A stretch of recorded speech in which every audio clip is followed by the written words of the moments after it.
The desert has a way of hiding things. Old hopes, forgotten labor. The bones of industries that bled this land dry a century ago and moved on. When you're sleeping in your car with a 6-year-old who deserves better, you stop seeing romance in ruins. You see shelter, liability, trespassing charges you can't afford. But that morning, pulling off the highway because Maya needed to pee and the gas station was another 20 miles, I saw something else. A gash in the hillside, half choked with creosote and rockfall, a timber frame sagging like a broken ribcage. The old Esperanza mine. I'd passed it 100 times without a second glance. This time Maya found the chain, rusted through, trailing into the dark, and at the end of it, wedged between fallen beams and 60 years of dust, a safe the size of a toolbox, door ajar, empty, except for a single folded document. A deed. To the mine itself. To 40 acres of scrubland nobody wanted. To a place the county had written off decades ago, taxes in arrears, owner unknown. The deed was made out to bearer. Whoever held it owned it. I held it. Maya looked up at me, her face smudged with desert dirt, and asked if we could stay. I didn't have an answer, but I also didn't have anything else. Chapter 1. The weight of nothing. They say desperation sharpens your senses. I say it makes you reckless. Holding that deed in the mine's mouth, 20 feet into the hillside where the timbers groaned and dust sifted down with every breath, I knew 3 things. This place could kill us, the county wouldn't care, and sleeping in a Civic with a child who cried herself awake wasn't living. The safe had been pried open long ago, probably by the same hands that abandoned the chain. But they'd missed the pocket sewn into the lining. The deed was brittle, dated 1962, transferring ownership from Esperanza Mining Corp. To bearer of this instrument. No name, no registration number I could find, just a legal ghost. Outside, Maya was collecting smooth stones, arranging them in spirals the way her mother used to before the accident, before the hospital bills, before everything collapsed faster than this mine ever did. I folded the deed into my jacket. Trespassing was a misdemeanor. Squatting was eviction. But owning was a foothold. The mine entrance was a throat of shadow, 20 feet deep before the first cave-in blocked further progress. Old rail tracks rusted into the floor. A handcar lay on its side, one wheel missing. The timbers overhead were Douglas fir, dark with age and seeping groundwater. But the outer frame held. Someone had cared once. Someone had built this to last. I could work with that.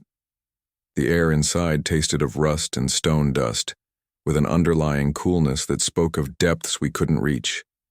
Maya's footsteps echoed against rock walls that had stood silent for decades. She touched the timber beams with careful fingers, the way she used to touch her mother's piano before we had to sell it. "It's sleeping," she said. I didn't correct her. Maybe she was right. Maybe places do sleep, waiting for someone to wake them. By noon, I'd cleared enough rockfall to pull the Civic partway into the shade of the entrance. The desert sun was merciless outside, but here, under 60 feet of mountain, the temperature dropped 20 degrees. I could feel the mine breathing. Or maybe it was just thermal exchange. Hot air rising through cracks in the rockfall, cool air seeping from deeper chambers we'd never see. Either way, it was the first comfortable temperature we'd felt in 3 months of living in the car. By evening, I'd strung a tarp across the opening and made a fire pit from stones outside. Maya helped, her small hands busy, her questions endless. "Is this ours now, Dad? Can we paint it? Will monsters come?" I told her yes, maybe, and no. She accepted this. Children are pragmatic when they have to be. They adapt or they break, and Maya had already bent further than any 6-year-old should have to. That night, stretched on the back seat while Maya slept curled against me, I heard the mine breathe. A low sigh as temperature shifted, a creak of settling timber, the mountain adjusting to our presence, or warning us. The draft that came through gaps in the rockfall carried smells of deep earth. Minerals I couldn't name, the ghost of old dynamite, something organic and ancient. I chose to believe the mountain was welcoming us. The alternative, that we were intruders in a tomb, was too heavy to carry into sleep. I dreamed of men with pickaxes, their faces blackened with dust, their eyes bright with something between hope and desperation. They spoke a language I didn't understand but recognized anyway. The language of people betting everything on one more day, one more foot of tunnel, one more chance. When I woke, my hands were cramped as if I'd been swinging a phantom tool all night. Maya was already awake, watching dust motes spiral in the shaft of morning light that pierced our tarp. "Dad," she whispered. "The mountain is talking." I listened. All I heard was the wind, but I told her I heard it too. Sometimes the truth a child needs isn't the one you can prove. Chapter 2. The Claim. The county clerk looked at the deed like I'd handed her a dead fish. "Where'd you get this?" Her nameplate said Patricia Mendoza, and her office smelled of old paper and burnt coffee. Behind her, filing cabinets climbed to the ceiling, packed with the bureaucratic remains of 100 forgotten properties. "Found it." "In the mine?" "That's not illegal." She squinted at the paper, then at me, unshaven, unwashed. A man who'd been living in his car and now apparently living in a condemned mineshaft. I could see her calculating whether to call security or just deny the document outright. Esperanza's been abandoned since '68. Last owner of record was a holding company that dissolved in '71. Property's been in tax limbo ever since. So it's mine. If the deed's legitimate and nobody contests. She trailed off, tapping her computer with manicured nails that seemed obscene in their perfection. I looked down at my own hands, cracked, dirt under the nails, a healing cut across one knuckle from moving rockfall. Taxes are 4 decades overdue. You'd owe penalties, interest, the whole mess. "How much?" she calculated, her expression shifting from skepticism to something almost sympathetic. $14,000. I had $63 and a half tank of gas. The number was laughable, insurmountable, a wall higher than the mountain that held the mine. She must have seen something in my face, not hope exactly, but the absence of other options, because she leaned forward, lowering her voice. "There's a provision, adverse possession. If you occupy, maintain, and improve the property openly for a statutory period, and nobody with superior claim objects, the debt can be negotiated or forgiven." "How long?" "Depends. Could be 5 years. Could be less if you can prove hardship and public benefit." She pulled out a form, slid it across the counter. "You'd need to file a claim of adverse possession. $50. Then you'd need inspections, proof of occupancy, documentation of improvements, and you'd need someone to vouch that the structure is safe enough to inhabit. 5 years. Maya would be 11, starting middle school, needing stability I couldn't promise. But 5 years in one place was more than we'd had in 2. 5 years was a lifetime when you'd been living week to week, gas station to gas station, parking lot to parking lot. I filed the claim that afternoon. Cost $50, left me with 13. The clerk's expression softened as she processed the paperwork. "There's a building inspector who handles rural structures. Man named Hector Ruiz. He's fair. You'll need his clearance to legally occupy. It's a mine. It's a structure, and if you're claiming it, you're responsible for it." She wrote down a number on a post-it note, slid it across the counter with the kind of deliberate gentleness people use when they're trying not to show pity. "He works Tuesdays and Thursdays. Call before you show up and—" She hesitated. "There's a food bank at the Methodist Church. Wednesdays and Saturdays, they don't ask questions." I thanked her and left before she could see my face. Outside, Maya was drawing in the dirt with a stick, making maps of imaginary kingdoms where princesses lived in castles that were definitely not abandoned mine shafts. I told her we'd filed paperwork. She asked if that meant we could stay. I said we'd try. She asked what we'd eat. I showed her the post-it note with the church address. She studied it seriously, then nodded. Mom used to say asking for help is brave. I'd forgotten that. Or maybe I'd chosen to forget. Pride is expensive when you're broke. That night, we ate donated soup from styrofoam cups and slept in the mine with the deed tucked under my jacket, a legal ghost guarding 2 human ones. Chapter 3. The First Breath of Home. Hector Ruiz arrived 3 days later in a county truck, clipboard in hand, skepticism written in the set of his jaw. He was late 50s, wire-rimmed glasses, the kind of man who'd seen every scheme and shortcut desperate people invent. He climbed out of the truck slowly, studied the mine entrance from 30 feet back, then walked a wide circle around the perimeter before approaching the opening. Maya shadowed him like a puppy, chattering about her rock collection and how we'd made soup from canned beans and creek water boiled over the fire.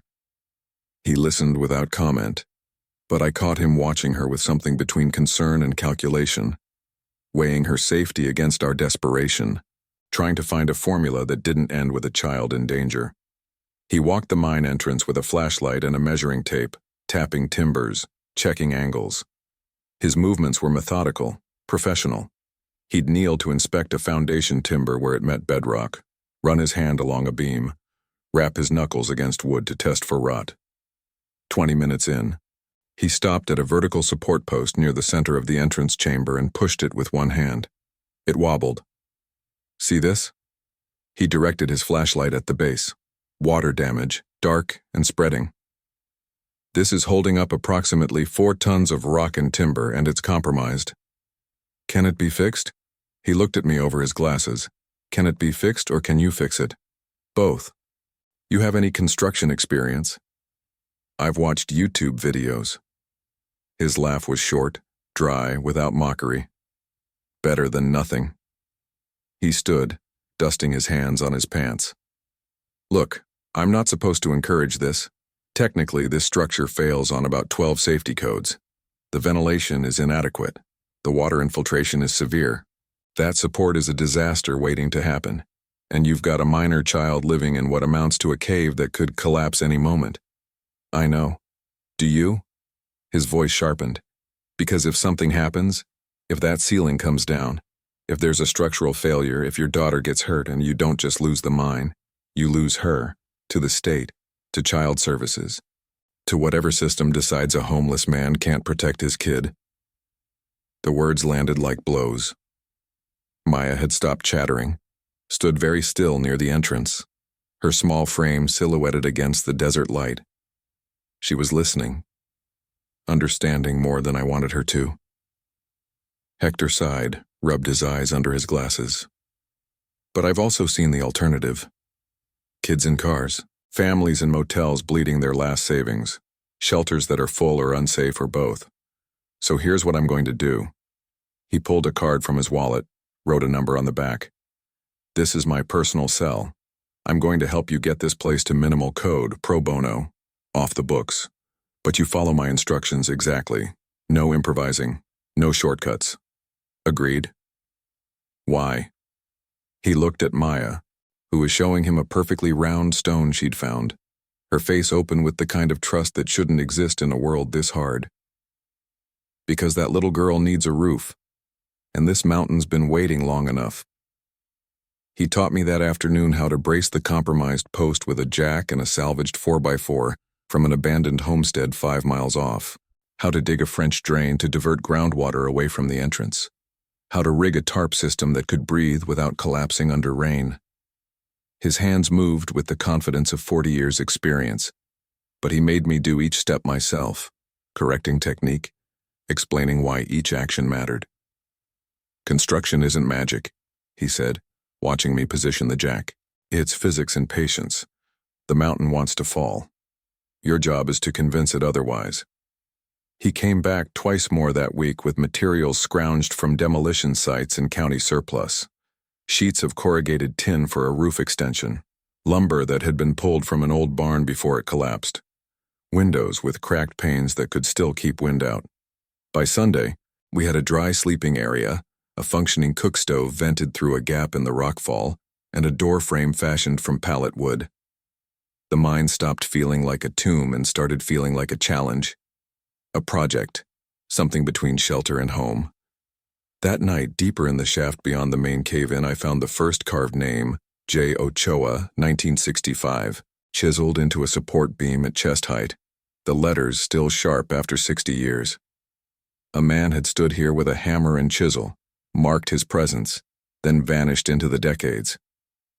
I wondered what he'd hoped for, whether he'd found it, whether he'd had a daughter waiting above ground while he worked in the dark.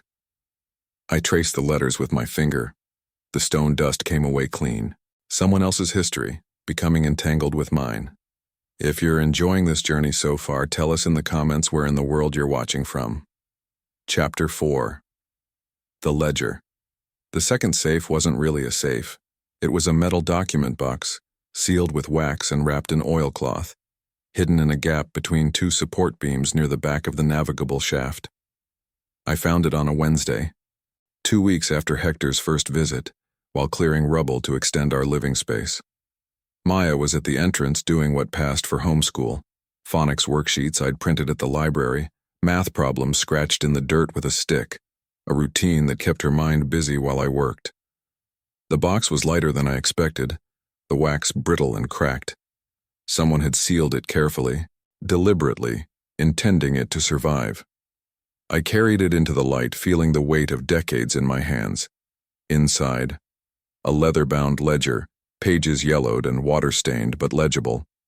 Esperanza Mine Operational Records, 1961-1967.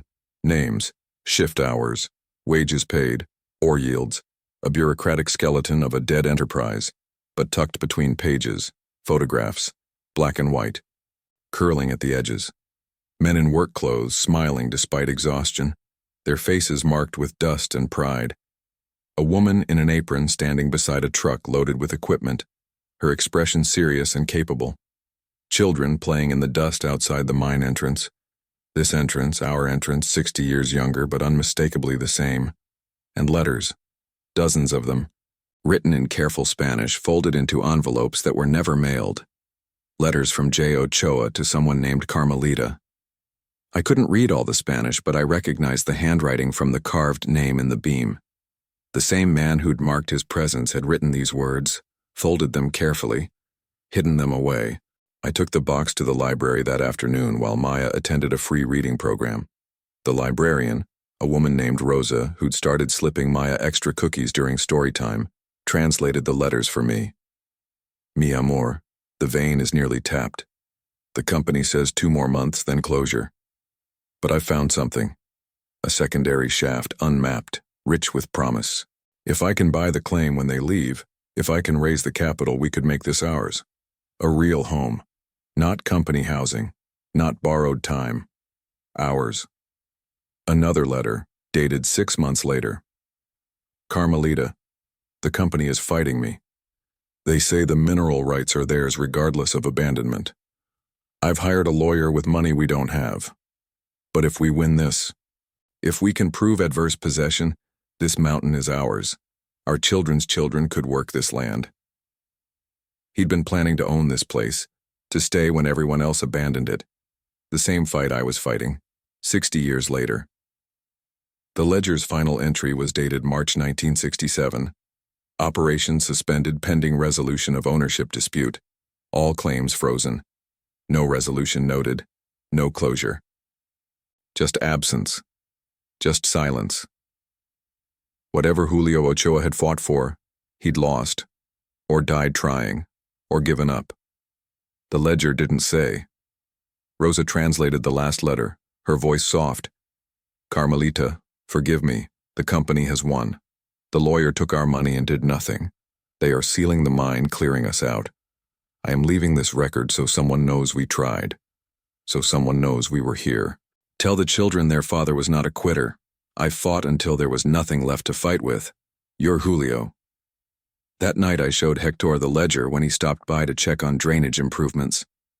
He paged through it slowly, lips moving as he read the Spanish entries. Ochoa, I know that name. There's a family in town, runs the hardware store. Old Esperanza miners. 3rd generation now. Do they know about this? Doubt it. Most of those guys left with nothing. Company folded, didn't pay final wages, didn't settle claims. Whole thing was a legal mess that bankrupted half the workers. He looked at me seriously.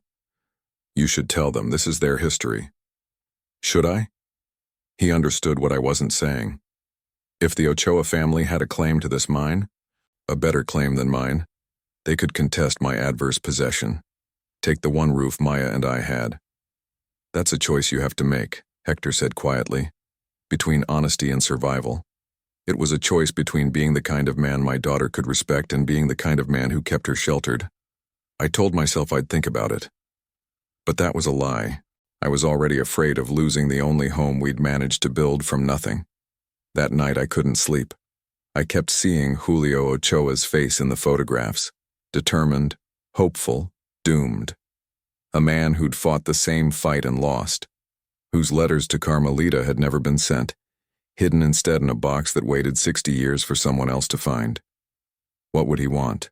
What would any man want, finding another man sleeping in the remnants of his failed dream? At dawn, I made my decision. I called the hardware store. Chapter 5. The Storm That Tests. The county sent notice on a Tuesday. We had 30 days to prove structural viability or vacate. Someone had complained. A developer, Hector said, eyeing the 40 acres for gravel extraction rights. A man named Donovan who'd been buying up abandoned mineral claims across the county, strip mining them, leaving moonscapes behind. He's got lawyers, Hector warned, and money. If he pushes this, you'll need documentation of every improvement, every safety upgrade, every dollar spent. You'll need allies. The same week, the autumn rains came early and hard, 3 days before I was scheduled to meet the Ochoa family. The first night was manageable. Steady rain, our new tin roof holding, the French drain doing its job. The second night, the wind picked up, driving rain sideways into gaps we'd thought sealed. The third night, the storm turned vicious. Water poured through cracks in the rockfall, turned our cooking area to mud, and found every weakness in the timbers we'd shored up. The temperature dropped 20 degrees. Maya huddled in her sleeping bag, shivering, while I moved our supplies to higher ground and tried to redirect the worst of the flooding with a shovel and a tarp. At midnight, the compromised post Hector had braced gave a long, splitting crack. I woke to Maya screaming and the sound of wood splintering. The jack had shifted, the brace was failing, and 4 tons of mountain was deciding whether to wait or fall. We dragged everything we could to the Civic in the dark, rain hammering, mud sucking at our feet, the mine groaning behind us like a living thing in pain. Lightning split the sky, illuminating the entrance just as a section of the outer frame sagged inward, timbers that had held for 60 years finally giving up, tired of waiting, tired of fighting gravity and time. By dawn, the storm had passed. The outer frame had partially collapsed. The tarp was shredded. The door frame we'd built from pallet wood was crushed under a fallen beam. Everything we'd built over 6 weeks, gone in 6 hours. Maya sat in the back seat, wrapped in a damp blanket, silent. She hadn't cried, hadn't asked questions, just stared at the collapsed entrance with the kind of blank expression children get when they've run out of ways to process loss. I'd failed her again. The mine had failed us. Julio Ochoa's ghost had failed us all. But anger has a certain clarity. Or maybe it's just stubbornness that looks like clarity when you have nothing left to lose. I walked back into the rain, into the damaged entrance, and began pulling away the collapsed timbers with my bare hands. Piece by piece, beam by beam. My hands bled. My back screamed. I didn't stop. Hector arrived an hour later with 2 men from town, both broad-shouldered, both cautious, both named Ochoa. "We got your message," the older one said. He was maybe 70, white hair, hands scarred from decades of work. About the ledger, about the letters. I'd called the hardware store the night before the storm, told them about Julio Ochoa's records, about the letters to Carmelita. I'd made my choice. Truth over possession. If they had a better claim, they deserved to know. "We think Carmelita was my grandmother," the younger Ochoa said. He was maybe 40, with Julio's jaw from the photographs the same determined set to his shoulders. "My great-grandfather worked here, Julio Ochoa. He died in '69, never talked about the mine. We thought he'd just given up." "He hadn't," I said, and led them to where I'd stashed the box in the Civic, wrapped in plastic to protect it from the rain. They read the letters in silence, passing them back and forth, their faces showing emotions I couldn't name. The older one wept openly, his shoulders shaking. He tried, he whispered in Spanish. Mi abuelo tried. When they finished, they looked at me, at the collapsed entrance, at Maya shivering in the car, at the mountain of work ahead, at the choice I'd made to call them instead of hiding their history. You trying to live here? The younger Ochoa asked.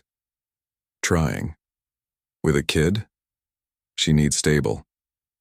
They conferred in Spanish, quick and decisive, voices rising and falling with the rhythm of family argument. Finally, the older one extended his hand. We'll help you rebuild. In exchange, you preserve this. Keep my grandfather's story alive. Maybe put up a memorial, something that says he mattered, that he fought. I shook his hand. His grip was strong, calloused, the handshake of a man whose word meant something. Deal. And we'll help with the developer, the younger one added. Donovan's been trying to buy us out for years. We've got lawyers too, family lawyers. Not expensive ones, but stubborn ones. We know how to fight. That day we began again, this time with a crew. This time with allies. This time with the weight of Julio Ochoa's failed dream pushing us forward instead of pulling us down. Chapter 6. The Foundation That Holds.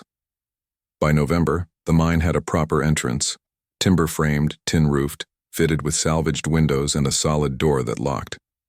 The Ochoas brought materials and expertise and family members who showed up on weekends with tools and food and stories about Julio. Hector navigated the county bureaucracy, arguing that the structure served historical preservation interests, that the Ochoa family's endorsement carried weight, that a man and his daughter living in a rehabilitated mine was less dangerous than a man and his daughter living in a car. The developer, Donovan, lost interest when news of the Ochoa connection spread. A local story, small but resonant, picked up by the county newspaper. Mining family reclaims history at Esperanza site. His lawyers calculated the cost of fighting a human interest story and advised withdrawal. Gravel could be extracted elsewhere. Sympathy was expensive to fight. The inspection in December passed. Barely. But it passed. We had ventilation that met code, structural supports that Hector certified, and a living space that, while unconventional, was deemed safer than numerous housing situations he'd seen in the county. The adverse possession claim moved forward. The tax debt was negotiated down to $8,000, payable over 5 years, 0 interest contingent on continued occupancy and maintenance. The safe I'd found that first day, it turned out, had held more than a deed. Wedged beneath the lining, overlooked for 60 years, was a folded piece of paper I'd mistaken for padding, a geological survey map marked with Julio Ochoa's handwriting. Secondary vein, unmapped. Follow the western wall past second collapse. Assay shows high-grade copper, possibly silver. Company surveyors never recorded this sector. The Ochoas had it assessed by a mining engineer from the state university. The vein had played out decades ago, tapped by someone, probably Julio himself in secret, before the final collapse. But the mineral rights were still technically valid, attached to the property. Not valuable enough to mine commercially, but unusual enough that a collector of mining history, a man who bought old claims as curiosities, offered $22,000 for the rights. We split it 4 ways. The 2 Ochoa brothers, Hector, who refused at first but accepted when we insisted, and Maya's college fund. $5,500 each. Enough to clear the tax debt with money left over. Enough for Maya to get proper school supplies, winter clothes that fit, a bedroom space with a real bed frame instead of a sleeping bag on stone. We didn't get rich, but we got solid ground, literally and figuratively. Maya's classroom now was a corner of the main chamber, insulated and heated with a propane heater Hector installed to code, fitted with a real desk salvaged from a school renovation. She'd started attending the elementary in town, riding the bus from the highway turnoff. The first week she came home crying because kids asked where she lived and she didn't know what to say. By the second week she was telling them she lived in a mountain. By the third week she was teaching them about Douglas fir and mineral rights and how to test timbers for rot. She still collected stones, but now she labeled them. Quartz, feldspar, mica, pyrite. She'd started a rock collection at school, sharing her finds, teaching other kids the difference between shale and slate. Her teacher called to ask if I'd come speak to the class about mining history. I brought the ledger and the photographs. The kids asked questions I couldn't answer. Maya answered them instead. She'd asked the older Ochoa one afternoon what her great-grandfather's name would have been if Julio Ochoa had been her actual great-grandfather. He'd looked at her seriously, then knelt to her level. "Family isn't always blood," he said in careful English. "Sometimes it's choice. You choose to honor my abuelo by living in the place he loved. That makes you family. You can call me Tio Carlos if you want." She did. She called him Uncle Carlos. She called his brother Tio Miguel. She called Hector Tio Hector.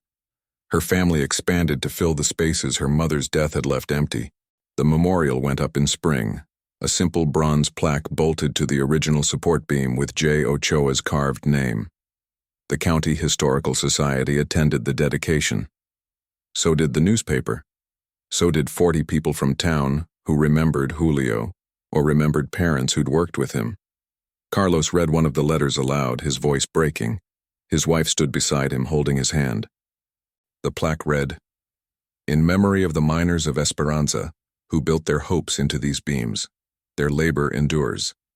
Julio Ochoa, 1932-1969. He fought for this mountain." The county approved our permanent occupancy permit in June. 5 years of adverse possession became irrelevant. The Ochoas had signed over their claim in exchange for preservation rights and shared historical stewardship. The mine was ours, legally and morally. A home built on honesty and the foundation of someone else's failed dream that we'd chosen to honor instead of erase. Some nights I still hear the mountain breathe. Timbers settling, air moving through the deep shafts will never reach the weight of stone and history pressing close. But it's not a warning anymore. It's a reminder that places hold memory, that what seems collapsed can be rebuilt, that the weight of nothing can become the foundation of everything, that calling for help isn't weakness, that honesty sometimes costs everything but saves what matters. Maya asked me last week what I'd do differently if I could go back to that first day, standing in the mine entrance with a deed I didn't understand and a daughter who needed more than I could give. I told her the truth. I'd call the Ochoas sooner. I'd ask for help faster. I'd trust that honesty and community could build something stronger than fear and pride ever could. She nodded, satisfied. Then she showed me her latest rock find, a piece of copper ore, green with oxidation, beautiful in its imperfection. "From the western wall," she said, "past the second collapse, just like Julio's map said." She'd been exploring, carefully, with Hector's supervision and Carlos's blessing, finding what Julio had hidden, bringing it into the light. We added it to the memorial shelf we'd built beside the plaque, evidence that Julio Ochoa had been right, that the vein existed, that his fight hadn't been fantasy, that somewhere in the dark he'd succeeded even if he never got to claim it.